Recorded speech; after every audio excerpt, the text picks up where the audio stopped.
Hi. I have to start, or what is now? A warmly welcome to you, and you can hear me, okay? Yes, we can hear you. Wonderful. Yes, it's a great pleasure for me to welcome Vice President Leni Robredo, our friends from the Council of Asian Liberals and Democrats, and I welcome all our viewers. Good afternoon in Southeast and East Asia, and good morning from Germany. It's 10 o'clock in the morning. It is remarkable how we are all gathered here today to find the silver lining in this pandemic. As much as effective coronavirus measures help us to survive this health crisis, courage and optimism is urgently needed too. When I became a member of the executive board of the foundation, I was introduced to our work in promoting human rights in ASEAN, the working group for an ASEAN human rights mechanism, in which APRE is the executive director, has made incredible contribution to the establishment of legal institutions like the ASEAN Commission on the promotion and protection of the rights of women and children. Bodies like the ACWC are now needed more than ever. All over the world, we observe rising numbers of domestic abuse and violence against women during the lockdown. It's a new experience also in Germany. Not only that it became clear that gender equality is not as far as many thought, with the emergence of the lockdowns, traditional role models suddenly reappeared. Staying at home, homeschooling, working, looking at the children, home office, yes, this shows the women are those who has to deal with all these challenges. Simultaneously, we are still far away from a fair representation of women in leadership roles in Germany, in politics and business alike. The pandemic threatens to further impede our work to increase the proportion of women in management positions. Southeast Asia, especially the Philippines, does not face this challenge. As of 50% of leadership positions are already held by women. You serve as a role model to us in this respect. I'm curious to learn more about the situation in Asia also today. I know that women in Southeast and East Asia are resilient. The region is prone to national disasters where women are also the most vulnerable. But you endure and have always come out stronger. Resilience is needed now, as the worst is yet to come. The economy context and industries like textile, hospitality, and tourism, where many women are employed, get hit. But I am confident that you will bounce back because of your inherent ingenuity. Certainly, governments can only manage these enormous tasks if citizens are fully engaged. We laud that women leaders here, as they were extraordinarily successful in ensuring that.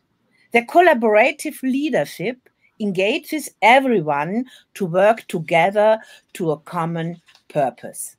I'm especially pleased that Vice President Leni Robredo is here with us today. She is definitely one of the most effective women in power in this fight against the coronavirus. Her Angad Burhai, or Uplifting Lives program, has been providing medical supplies, meals, transport, and shelter, as well as introducing innovative tools like a delivery service app to help small business during this pandemic. Her office receives tremendous support from the private sector, civil society organizations, and ordinary citizens. They are all working together for a common purpose. They are uplifting lives and spirit. This online event is an opportunity that in spite the hardships, we are able to meet and determine what can be done to advance women's and everybody's right in a new normal. We are glad this discussion is happening under the banner of our international campaign, Female Forward. I'm sure we will find many more silver linings in the course of our program. Thank you, and now it's up to you. Well, thank you. Thank you. Thank you very much. Thank you. That was Sabine Loitoisa Schnarrenberger. It's She's enough, the deputy say Sabine. Okay, that's the deputy. She's the deputy chair of the FNF executive board and the former member of the German Bundestag and former Minister of Justice. Twice. Hello from the Philippines, everyone. I am R.P. Santiago, the executive director of the Ateneo Human Rights Center of the Ateneo de Manila University, or Ateneo Human Rights Center. And I am also the secretary general of the Working Group for an ASEAN Human Rights Mechanism. This event for this afternoon is co-organized by the Friedrich-Naumann Foundation for Freedom and the Council of Asian Liberals and Democrats. It is under the banner of the campaign #FemaleForwardInternational that engages women and men in discussions that create space that provides equal opportunities towards empowerment. We're live right now on the FNF Southeast and East Asia's Facebook page and streaming on plus.freiheit.org with audience in Germany. So Guten Morgen, Deutschland, and good afternoon, Philippines and the rest of Asia. May I now invite the chair of the Council of Asian Liberals and Democrats, B. Kim Xiao, to introduce our keynote speaker. B. Kim. Thank you, RP. It's certainly a pleasure to join you all this afternoon in Asia and this morning in Europe. And as chair of the Council of Asian Liberals and Democrats, a co-organizer of this event, I want to especially thank the Friedrich-Naumann Foundation of Germany for initiating this project and this webinar today, addressing some of the many challenges that we have faced during this extraordinary COVID-19 pandemic. This project, #FemaleForward, comes at a very appropriate time when we are addressing different dimensions of the challenges ahead of us. Specifically for today's webinar, we're talking about what are the gender aspects of the crisis and how do we advance women's rights during this particular time. It has been widely reported in the media and various analyses that many of the countries that have forged a successful response to COVID-19 are led by women. So the question is posed, is this a coincidence, or are there common characteristics of women leaders that equip them with the capabilities needed during such crisis situations? On another dimension, how the pandemic has disproportionately affected women's lives is also a very important issue to address. Here are some of the facts on the floor. The majority of frontline health workers, especially nurses, are women, and this is common all over the world. By the United Nations estimates, 67% of the global healthcare force is women. And many of the industries, the formal economy, directly affected by the quarantines and lockdowns in various countries, such as tourism, restaurants, and travel, have a very high female labor force participation. Another alarming statistic is the surge in domestic violence, which Sabine just raised, of course, as a problem that we need to take seriously, is that as lockdown measures have compelled many women to bear the presence of abusers and become isolated from their friends and support networks.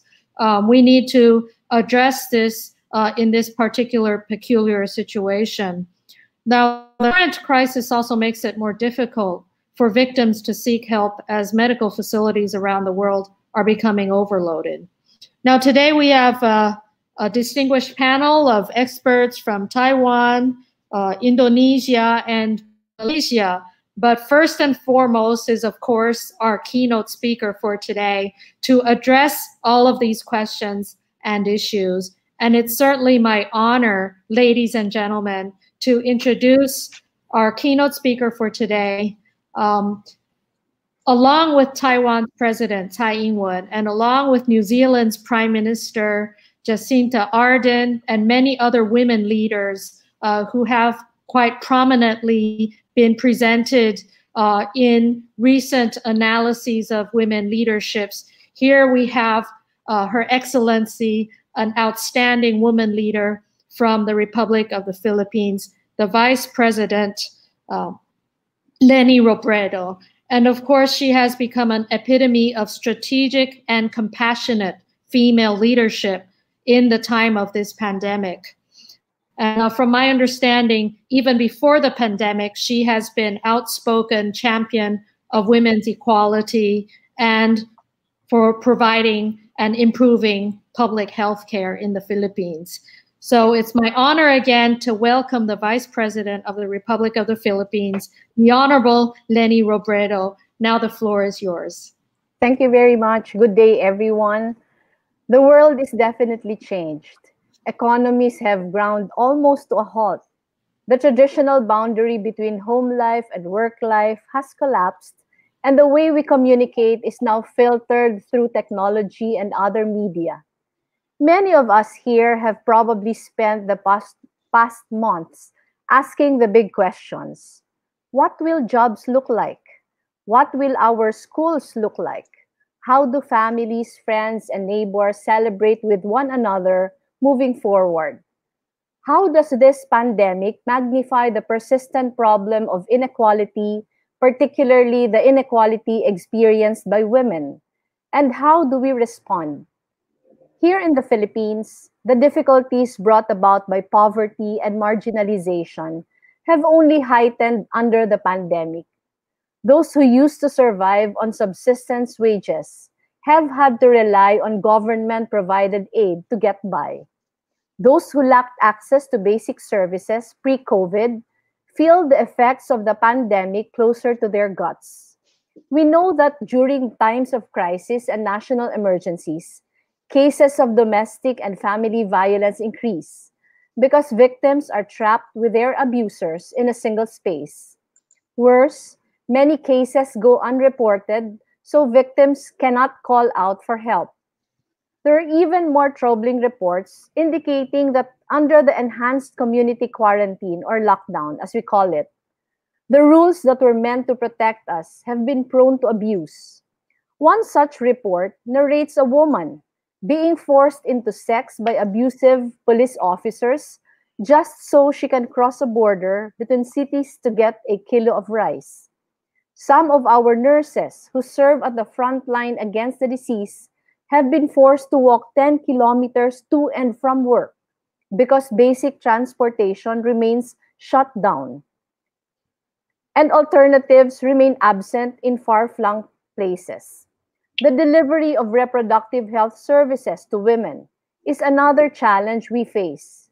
Even before the COVID-19 outbreak, the Philippines grappled with the highest rate of teenage pregnancy in the ASEAN region, with almost 14% of Filipinas below 18 years old getting pregnant in 2018. Continuing reproductive health programs will play a pivotal role in ensuring that the lives young girls in the poorest regions are not burdened with the weight of raising a child when the mother herself should still have her own future ahead of her. Amid all of these challenges, we must find our feet and push forward. We cannot allow what we face to crush our spirit. As we have always done throughout our struggle for equality, we have made much out of little, and more than made do when we were given less. In our own efforts to respond to COVID-19, my office, the Office of the Vice President, has had to face a similar struggle.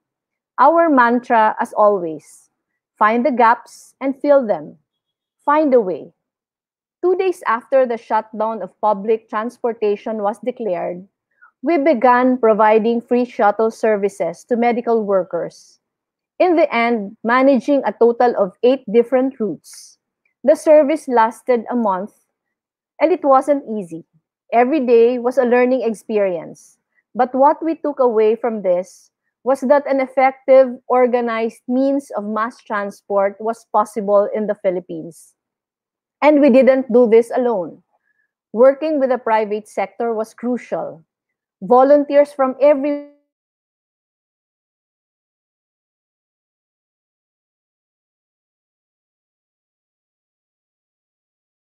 many women who take care of domestic work in their own homes, our work remains unfinished.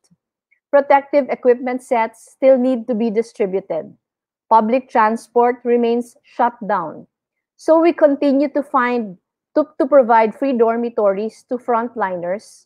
We're also expanding an app-based online community market to help out small vendors who were hard hit by the lockdown, while ensuring that those who need access to food and other basic needs don't need to risk going out of their homes.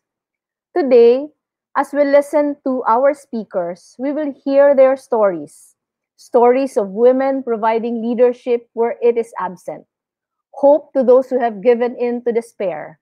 And a plan in a time where a clear view of the horizon is as important to the human spirit as food is for our bodies.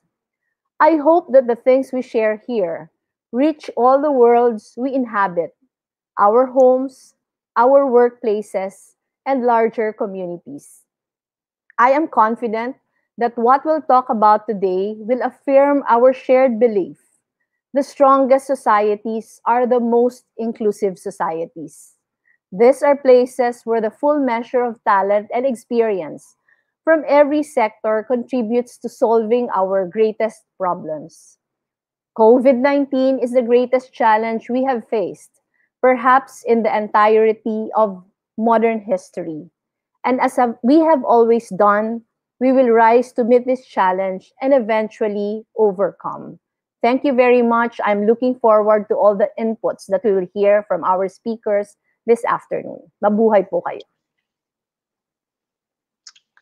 Thank you very much, VP Lenny, for sharing your office's initiatives in responding to various challenges brought about by and exacerbated due to the inequality and marginalization because of this COVID-19 pandemic. But I think more importantly, for demonstrating what vision, sensitivity, and leadership can accomplish. We now proceed to our panel discussion for this afternoon. Together with VP Lenny, we will be joined by equally impressive women leaders of their respective fields. Allow me to have the honor of introducing them to you. And we will hear from them in this order. First will be Dr. Katie Chen, who is the Vice President of the Taiwan Foundation for Democracy and also the Chairperson of the Women's Rights Working Group of Liberal International. She will be followed by Felipa Amanta, who is a researcher of the Center for Indonesian Policy Studies. Her focus is on food security and trade. And to complete our panel, we will have Jayanti Balaguru, who is the president of the International Network of Liberal Women and the chair of CALD's Women's Caucus. Some reminders as we begin the panel. The speakers will have 5 minutes each for their respective presentations. And for our viewers, you may post your questions on the Facebook comment box, and we will try to address them during our discussion period.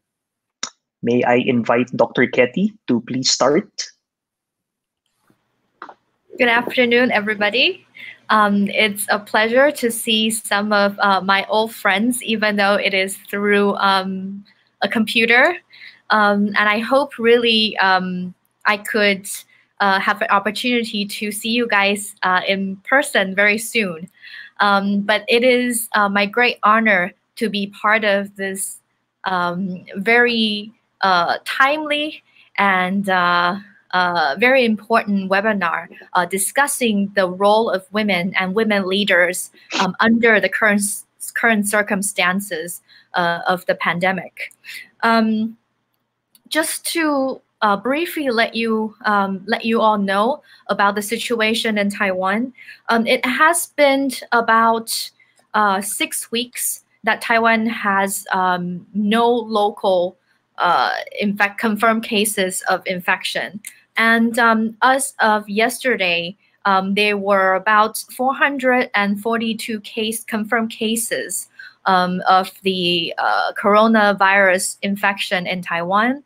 And unfortunately, there were 7 deaths in Taiwan. Comparatively, in the situation around the world, Taiwan has been doing fairly well with only 7 deaths in our country. And out of the 442 individual infected, 420 of them have recovered. So I was happy to let you guys know about that. And we were talking about the female leadership and how countries with female leaders are doing exceptionally well under the current circumstances. And I would really say that it is the quality of female leaders and also their way of dealing with multifaceted culture and society. Even before the pandemic, that allowed female leaders to be more empathetic. Their good abilities to collaborate and negotiate and discuss strategies and technologies to deal with this pandemic. And I also want to mention the societies that ultimately elected female leaders. They're very multifaceted as well, tolerant of leaders of different genders, even transgender leaders. So I think Taiwan is doing well amongst the other countries that are combating this pandemic very effectively because we have a female leader, President Tsai Ing-wen. And in the past, we just had a national election back in January, where the first knowledge of this virus going around had been introduced to the region and to Taiwanese society. President Tsai actually was elected with the highest votes in Taiwan's democratic history, about 57% of the overall vote. And I'm happy to also let you know that when it comes to female lawmakers, female legislative members, it is the percentage is also very high. About 48% of Taiwanese legislators are female, and when it comes to female participation in occupation, about half of the workforce is also female. And like countries around the region and around the world, a lot of the healthcare workers, as Kim mentioned, are also female as well. And not to mention also quite a few numbers of female doctors who are working at the hospital tirelessly trying to combat this pandemic. Another issue that I want to mention, it is that even Taiwanese male ministers and government officials are also very gender conscious. And this is part of the very good results of gender education or equality education in Taiwan. Let me give you very quickly an example. During one of the press conferences, and this is one of the characters of Taiwan, is that our Minister of Health, held press conferences every single day at 2 o'clock in the afternoon. He's very, the administration is very transparent. He allowed journalists to ask him questions until there's no more questions. One of the questions that one of the journalists asked a few weeks ago was that a little boy in his school, because of the rationing of the mask, he received a pink mask. And he was really afraid to wear pink masks to school. So little kids would, as a boy, that kids will make fun of him. So in the subsequent press conference at 2 o'clock the next day, the government officials who are participating in the press conference all wore pink masks. And the health minister ultimately say that there's no bad color for all genders. So it is really cool to wear a mask that is pink, even if you are a male.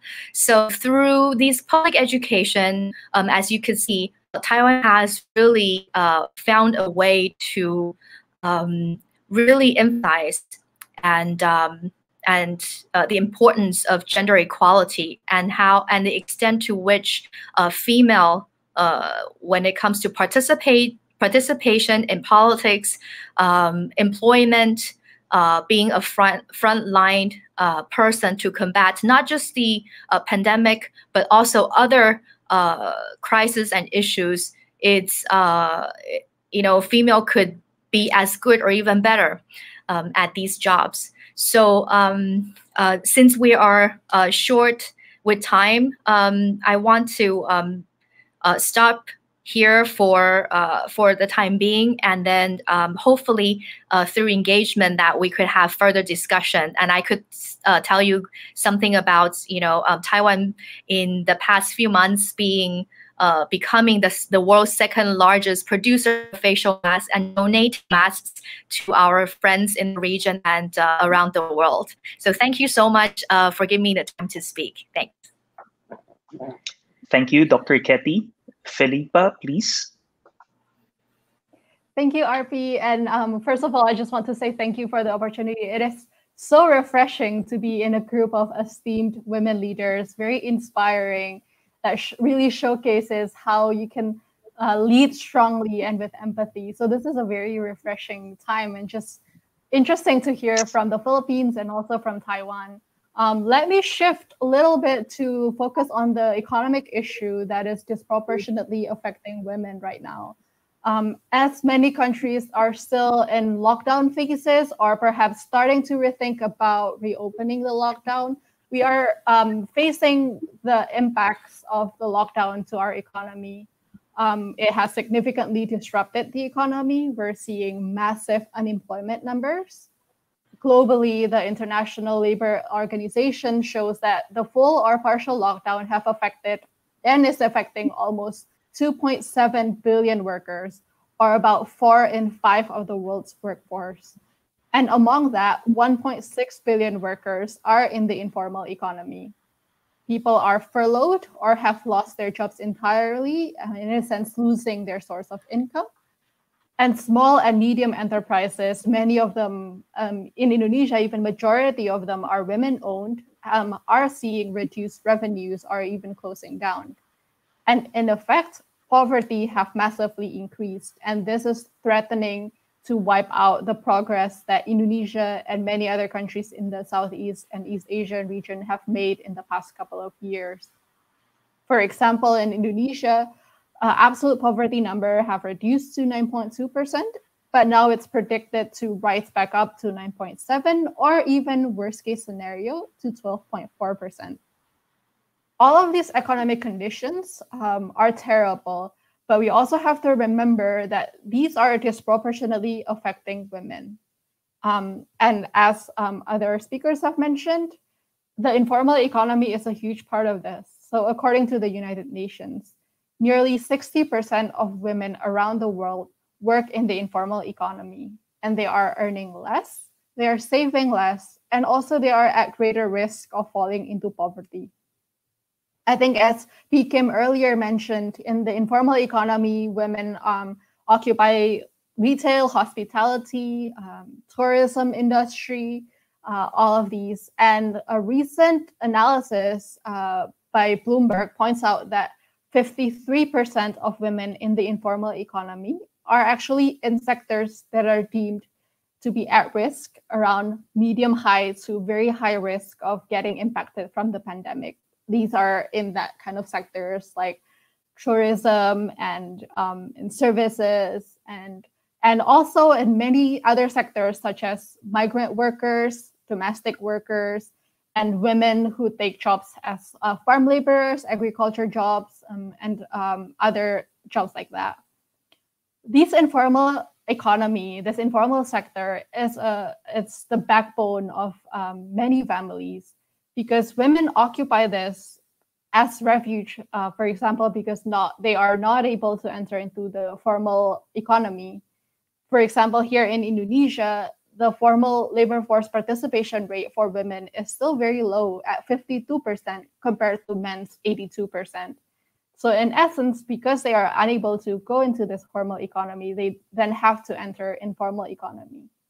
Or another reason is also when women enter into informal economy because it provides the flexibility and also the option for them to juggle paid and unpaid care work, as Kim and as many others have mentioned earlier, that we're actually seeing even more increasing now in the times of the pandemic.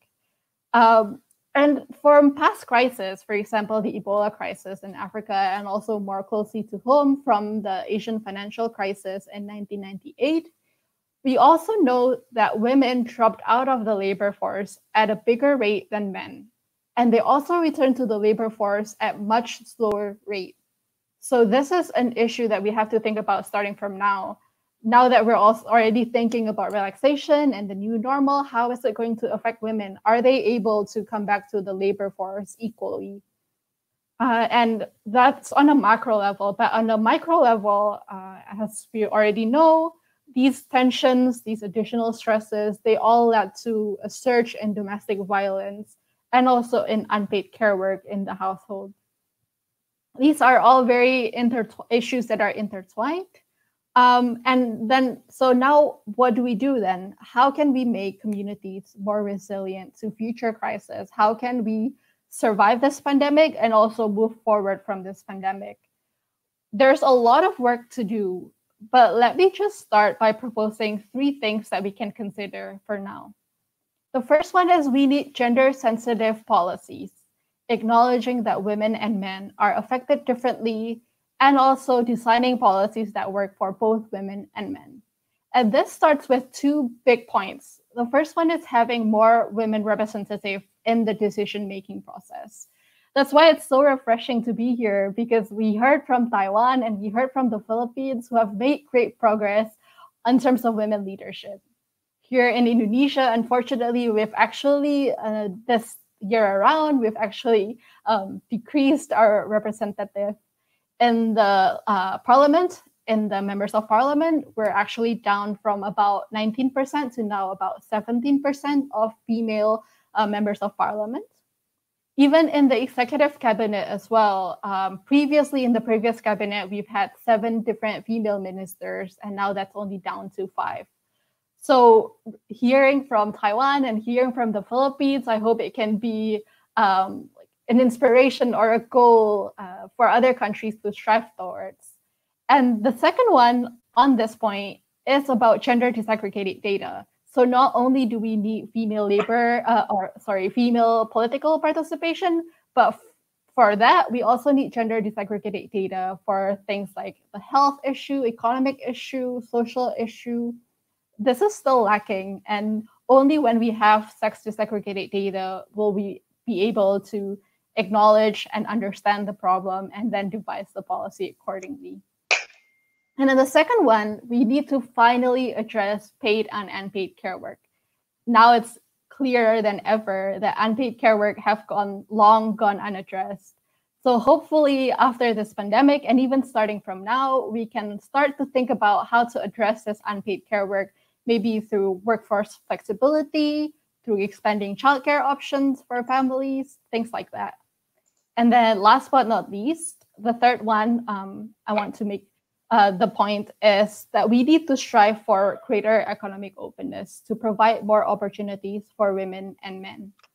So that we can start with improving our ease of doing business, reducing the cost of starting a business to help women start a business, allowing women to trade or allowing them to start a business more easily, and also having equality in property rights for both men and women.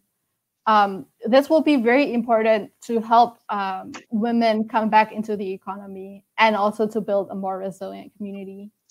As now many communities and many countries are talking about the new normal, I really hope this new normal is not just the status quo plus some health protocol, but the new normal will be one that really removes the barrier for women and also make a community much more inclusive and also open. For the time being, that's all my comments. I will give it back to Arpi. Thank you. Thank you, Felipa. May I now invite Jayanthi?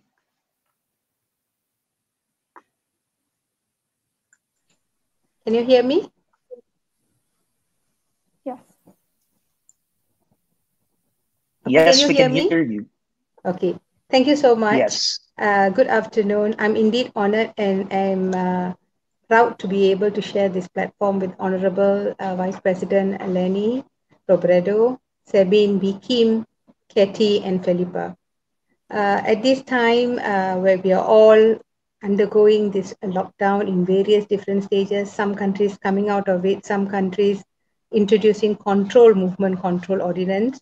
It is actually very sad, and I feel very bothered and disturbed that the number of domestic violence and violence against women and children have actually increased during this lockdown. In Malaysia itself, there has been a very high increase in domestic violence calls, and there has been an increased ratio or increased numbers, which has actually gone unattended to maybe, or the victims are unable to contact anyone because of the lockdown and the controlled environment that they have been put into. We have received many phone calls. We have actually received and tried to help, but with the limited resources that everyone is already controlled in movement, we are so helpless, and it feels terrible to have your hands tied and your movement controlled as well. As everyone is aware that the UN Women launched the Shadow Pandemic, a public awareness campaign that focuses on the global increase of domestic violence in the COVID-19 pandemic crisis. It actually states the alarming surge of domestic violence cases due to the lockdown measures. And I don't want to go into statistics, which I think everyone who is here or watching this will be aware that there is an increase. For every 3 months, the lockdown continues, an additional 15 million additional cases of gender-based violence are expected. It's a very worrying statistics indeed. As a lawyer in Malaysia and one who advocates for women and who have given or still giving free legal aid and cases, assisting in cases of abuse, it is a time where I'm really not sure whether there's a right word to say it's crossroads, because every single person who is trying his or her very best to assist in this crisis of domestic violence or violence against women are also the same people who are also helping in the front line for the COVID-19 response team as well. So we are actually short of assistance, short of volunteers, short of people who can actually assist. As women, as everyone, all the previous speakers have already shared, we make a very large percentage of the workforce. We are affected. Women in Malaysia are further restricted because of the stereotype thinking, stereotype cultural values, traditional values, where from the start of the day till the night, they have to feed the family, they have to cook meals, they have to take care of the children, they have to take care of the household chores, inclusive of the family members, if they live with extended families, it is more pressurizing as well for them. And it has actually shown that a lot of them are undergoing or have gone through physical abuse, verbal abuse, emotional abuse, close proximity, maybe high demand, very high expectancy because everyone is in the house, so everyone watches each other, and women seem to be the victim at the end of the day. There is this large cry that we all keep going on globally saying that violence has to stop, domestic violence has to stop, violence against women and children has to stop. But when? We are all doing our very best, and everyone is doing their very best, but it is an age-old tradition, I'm not sure, or an expectation. When do we come out of it? We have made such good inroads, but there seems to be a slide backwards again. And this lockdown has actually just shown us what kind of patterns women are put in and are expected out of the stereotype cultural values or traditional values to actually face it. It's as if they have got no right for anything else, but it is like their destiny, or is it their fate? And we have tried educating them that there are a lot of other places that they can come out to.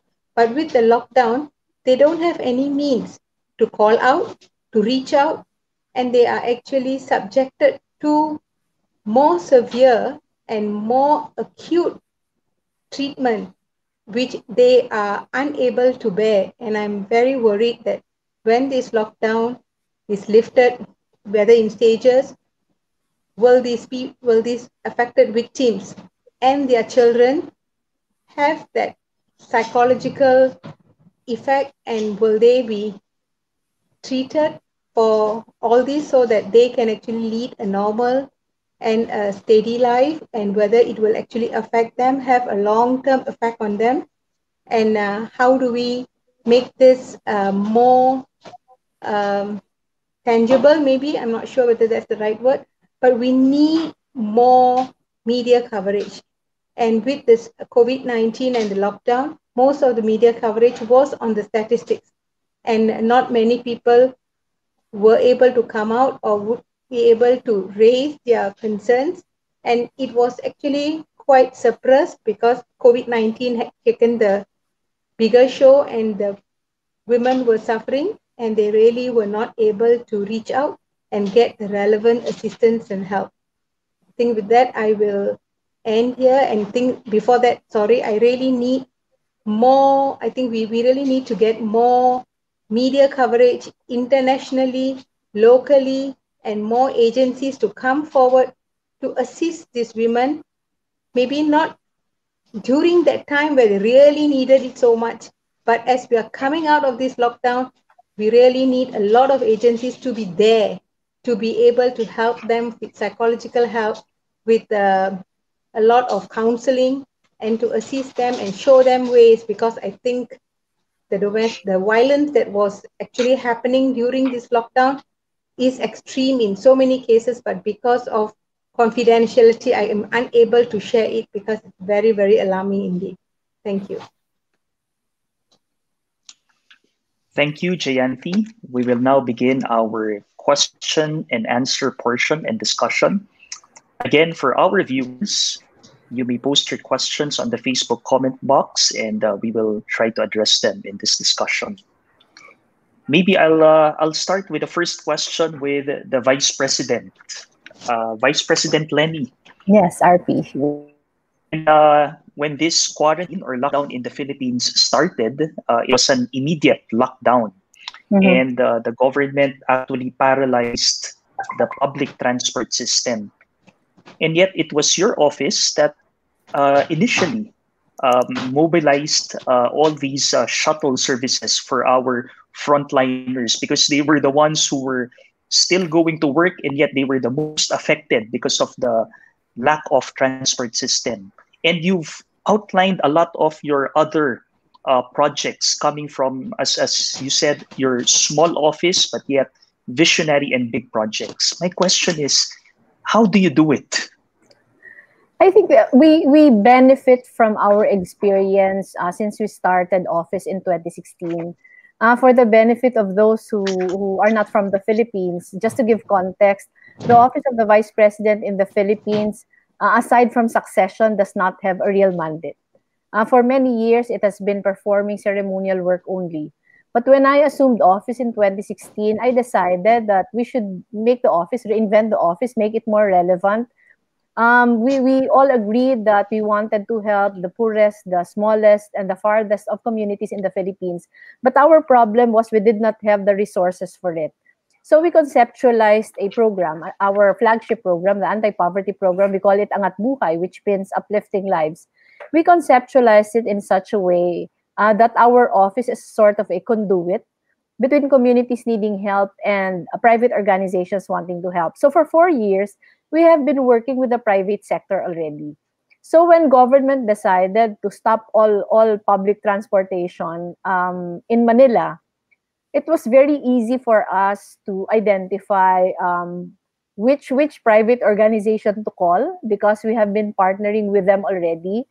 We have a pool of volunteers already because we have been depending on so many internal and external volunteers. Providing shuttle service was not among our initial plans, but because we were aware of how much of a problem the stoppage of public transport was. The following day that in less than 24 hours, we were able to organize a shuttle service already. We initially started with 6 routes, and then we extended it to 8 routes, and we did it all in less than 24 hours. So we learned by doing. We did not have any background on transportation. We learned as we went along. But I think one important point that Katie mentioned a while ago was women leaders are more empathetic. We are more in tune with how the public feels as of the moment. So we are able to respond as swiftly as possible. We tried to be nimble in the sense that we did not constrain ourselves with just one program. Wherever the gap was, we tried to fill in the gap. So everything turned out okay. We would have wanted to have done more, but we work within our means because we did not have resources. We do not have resources of our own. We do everything, almost everything by collaboration, collaborating with our private partners. And to a certain extent, that has been beneficial also because we do not have to contend with bureaucratic red tape. And we were able to get full support from all over, from many sectors. Okay, thank you, VP Lenny. Just 2 things I wanted to point out there: the empathy, women being more empathetic, and also partnership with the private sector in order to go around the bureaucratic processes of government. And then all our panelists have been discussing about having gender-sensitive policies, for example, aggregated data, how to beat the culture and tradition, the values right now that are actually being anti-women in a way because it promotes violence. I think the one that I want to ask the 3 other panelists in your perspective, how do we start the gender education that Katie actually mentioned earlier?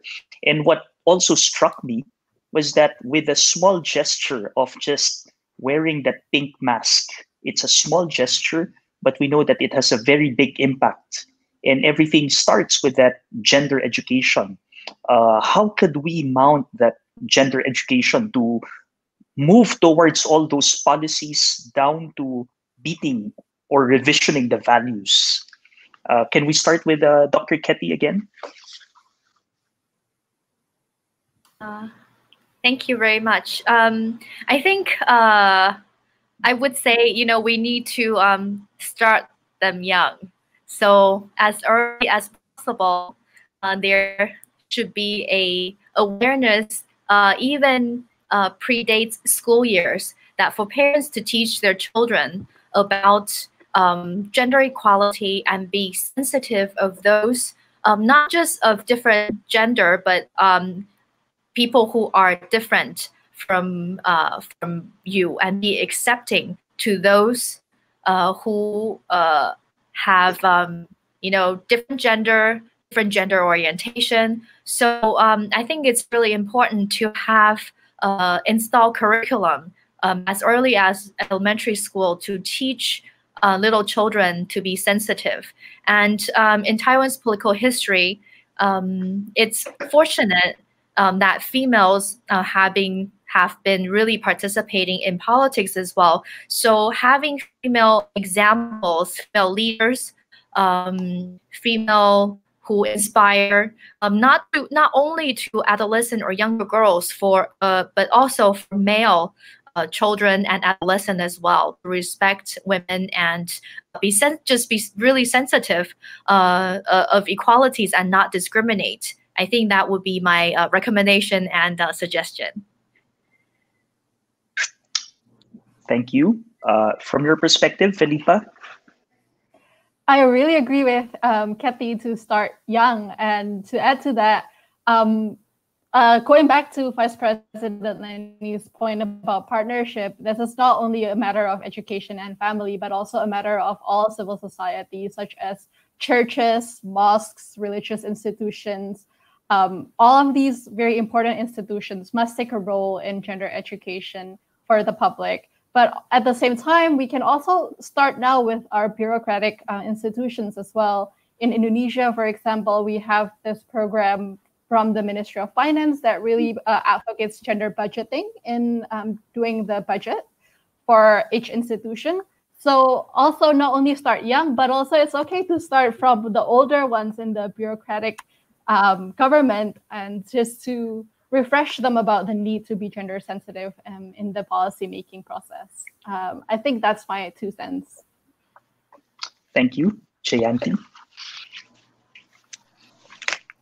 I agree that it has to start from young. Aside from starting from young, I think it's a continuing education as you become an adolescent, as you marry, as you become a father, as you become many other stages in your life. And I think our children see us, how we treat each other is how they actually also treat each other of their friends and so on. I am also concerned that we need to also have more awareness programs in communities to ensure that it is a joint effort. Even household chores should be shared. But if you actually see during this lockdown, many jokes or many WhatsApp messages that keep coming around kept depicting women doing all the hard work and the men just sitting down like couch potatoes. But that's really not true, because in many households and in many other institutions, you see men and other family members sharing in with the chores. But it should be much more, and it could actually have a sort of a better impact, because you see a lot of YouTube cooking programs and it's all women demonstrating cooking, and they cook for their family. It would be nice if for a change you have a lot of YouTubes coming up with men cooking, and it would actually just show more of equality possibly at this point of time. But at the same time, it is an ongoing process. It's a continuing education. And I think that enough is never enough. And I think we really, really have to continue going on with the awareness, trying to raise more awareness, making sure that gender equality is something that has to be attained. And it has been attained so far. We have got many women leaders. We've seen many advancements, but we can do more. And we will continue to do more as long as we are all there challenging and going on small steps, but many, many steps together as sisters. Thank you. Okay, thank you. I have three very quick questions. One for VP Lenny. Are there measures such as short time allowance existing to help unemployed women right now in the Philippines? The Philippine government through the Department of Social Work and Development are giving subsidies, but that's not just for women, but for many households.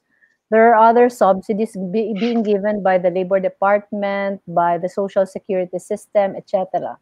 But as far as our office is concerned, I think I mentioned this in my speech, that we launched an online app where we help very small vendors. When I say small vendors, these are the vendors who are selling in the public market.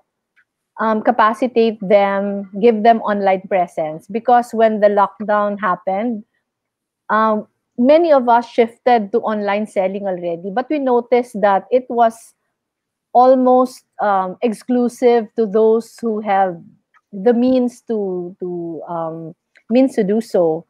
Our small vendors didn't have the capacity to have an online presence and compete with the rest. So that's what our office did. Most of the vendors that we're helping now are women, and giving them online presence is not the end of our intervention. We are planning several modules that will help capacitate them to be able to compete in the new normal. It I think the new normal will require us to use technology more often. And really, this is a skill that is not yet available to most of our rural women and the small vendors. So this is something that our office is very seriously considering, giving a lot of effort to capacitating our women vendors. Okay, thank you, VP Lenny. I know I said there were 3 quick questions, but I just looked at the time, and unfortunately, we don't have time anymore because our panelists also have some engagements right after. So thank you very much to our dear panelists.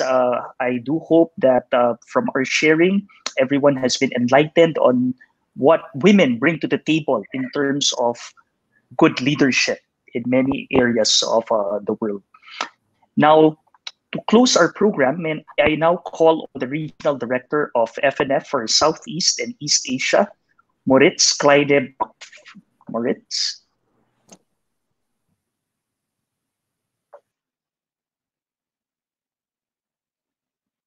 Moritz, I think you are on mute. You are probably on mute. Okay, now you can hear me. I thought you could unmute me. Yes. Hi again, everybody. I'm going to be really brief wrapping this up because I know everybody has to run to new meetings. Madam Vice President, Mrs. Leuthauser-Schnarrenberger, and Chairwoman Kim, esteemed panelists, thank you very much for participating. It's hard for me to recall such a high-level event, and I'm very proud that the Foundation was able to put it together in cooperation with the Council of Asian Liberals and Democrats. It was one event of many in our Female Forward campaign, which is ongoing throughout the year, and I look forward to our next activities. I'd like to thank those who made it possible, most notably Mini Salo in Manila, but also Zoe van Doren at headquarters. And last but not least, I'd like to thank everybody who joined us in watching the event today. Everybody have a great day. Bye-bye. Okay, thank you, Moritz. Thank you, Moritz. And that ends our program for this afternoon. On behalf of FNF and CALD, thank you once again for joining us. A pleasant day to everyone.